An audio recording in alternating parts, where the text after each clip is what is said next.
E o nutriente mais importante que necessitamos é a água. Veja a descrição da maior autoridade brasileira sobre água, Dr. Lair Ribeiro. Olá, tudo bem? Que bom que você veio. Nós hoje vamos discutir um assunto de extrema importância: o poder fisiológico da água. A água é o nutriente mais abundante que existe no corpo. E, infelizmente, pouco conhecido na medicina. 69% do corpo é água. Ora, se 69% do corpo é água, a água tem uma importância fundamental, maior do que qualquer outro nutriente. E nós, na medicina, aprendemos muito pouco e sabemos muito pouco sobre água. A analogia que eu vou fazer é de um aquário. Você tem um peixe dentro de um aquário. Se esse peixe está enfermo, você tem que ver se a água do aquário está contaminada. Não adianta eu tratar o peixe sem tratar a água do aquário. O peixe, no caso, seria a célula. E a água do aquário seria o interstício, onde a célula se encontra, no tecido. Ora, se eu preciso tratar do peixe, que está doente, que no caso é a célula, eu vou ver primeiro se o peixe pegou a doença pela contaminação da água, do interstício.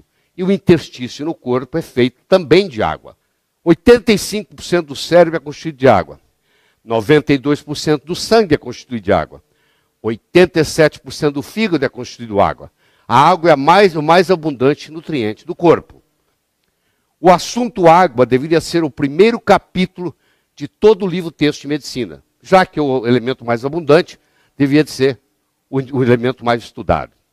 E os estudiosos no assunto chegam à conclusão de que hoje aproximadamente 30% das pessoas estão caminhando nas ruas desidratadas, porque em geral nós ingerimos menos água do que necessário, daquilo que deveríamos ingerir. Quando você magnetiza a água, você tem um magneto, coloca a água sob a ação desse magneto. O que o magneto faz na realidade, ele muda o ângulo dessa água. E quando ele muda o ângulo da água, ele consequentemente muda o número de moléculas que se reúnem. Em outras palavras, eu posso criar uma água hexagonal, que seria a água ideal, seriam 6 moléculas de água juntas, de cada vez formando o que se chama um cluster, um aglomeramento, utilizando, por exemplo, ímãs. E às vezes você encontra no mercado dispositivos sendo usados para colocar dentro da água, para magnetizar a água. Então, quando estão tentando magnetizar a água, estão, na realidade, tentando mudar este ângulo da água, que o normal é 104,5.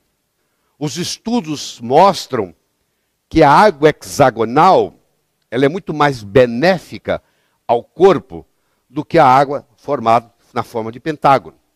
Então, nas células cancerígenas, por exemplo, nas proteínas cancerígenas, tem muito pouco água hexagonal em volta daquelas proteínas. Predomina a água com 5 moléculas. E quando você faz um tratamento e melhora, ela vai passando de pentagonal para hexagonal. Ou seja, o ideal seria a água se posicionar de modo a formar 6 moléculas, formando um hexágono, formando um cluster. Como vocês estão vendo aqui, a água dispositivo aqui do oxigênio e do hidrogênio, os ciclos maiores sendo o oxigênio, os ciclos menores sendo o hidrogênio, e você vai vendo aqui que elas se colocam numa posição hexagonal. O Dr. Moo-Sik John, que é um sul-coreano, uma autoridade em água no mundo, ele afirma que a água que circunda as proteínas anormais causadoras de câncer tem uma diminuição significativa do número de estruturas hexagonais. Então, hoje existe um incentivo, existe um estímulo em um paciente, por exemplo, cancerígeno, fazer com que a água dele se reestruture de uma forma hexagonal, e nessa reestruturação, na forma hexagonal, teria uma influência benéfica no tratamento do câncer, prevenindo metástase, etc. Então, existem trabalhos hoje mostrando que você pode fazer terapêuticas no corpo através da mudança da estrutura da água. Todas elas são H2O, mas a estrutura faz uma diferença. Para nós termos vida, temos homeostase, temos equilíbrio, nós precisamos da existência de oxigênio, por seres aeróbicos, precisamos da existência de água, nós não ficamos sem oxigênio nem 3 minutos. Se faltar o oxigênio por 3 minutos ou mais no cérebro, nós já podemos ter lesões irreversíveis. Nós podemos ficar 2 meses sem comer, mas depois de 10 dias sem água, corremos o risco de morrer desidratado. Então nós temos o oxigênio, nós temos a água, nós temos os macronutrientes, que são as proteínas, os carboidratos e as gorduras, e nós temos os micronutrientes, que são as vitaminas e os minerais. Essa composição proporcional adequada faz a vida e mantém a saúde. Ou seja, à medida que nós envelhecemos, nós estamos mais propensos às doenças, em geral. Um indivíduo de 18 anos raramente vai doente para o hospital. Um indivíduo de 78 frequentemente está no hospital doente, com alguma enfermidade. Que enfermidades são essas? É a dislipidemia, é a resistência insulínica, é a doença cardiovascular, é o acidente vascular cerebral, é o câncer, é o diabetes tipo 2, é a pressão alta, é a morte prematura e é o envelhecimento precoce. A pergunta que nós temos que fazer nesse momento é a seguinte: será que a água que ingerimos está contribuindo para o aumento das doenças degenerativas? Será que a água que nós estamos ingerindo, de alguma forma, está deteriorada? Então, a primeira é a pureza, mas tem muitas outras. A nossa saúde pode ser melhorada através da melhoria da qualidade da nossa água, e doenças podem ser realmente tratadas com água.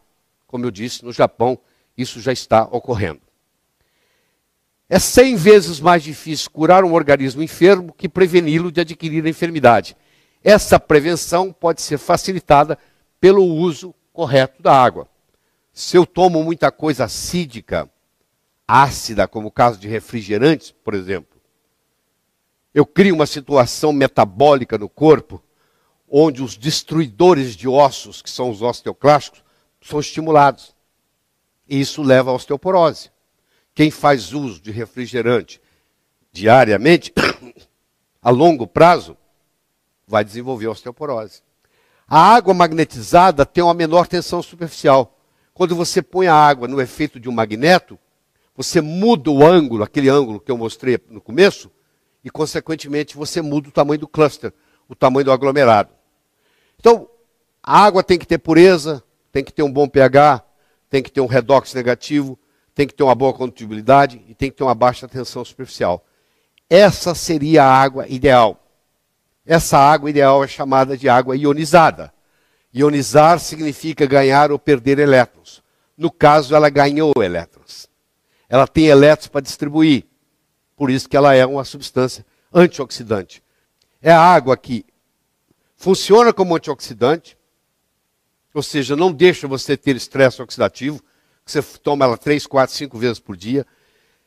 Ela é alcalinizante, ou seja, à medida que você envelhece, você vai acidificando, ela rejuvenesce você.